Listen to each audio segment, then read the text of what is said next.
Good morning, স্বাগত আমার চ্যানেলে এবং ফেসবুক পেজে। তো চলো এখন আমি পিছন দিকের চুলটা কেটে নেব, ঠিক আছে? পিছন দিকটা,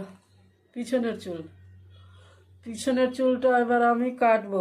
তো চলো, আমি চিরুনি তো করেই নিয়েছি ভালো করে, এই যে আমি এভাবে উল্টিয়ে দিলাম, ঠিক আছে? এভাবে উল্টিয়ে ভালো করে চিরুনি করে নিতে হবে, ঠিক আছে? এভাবে উল্টেছি, এভাবে আমি ভালো করে চিরুনি করে নেব, ভালো করে একদম। চলো,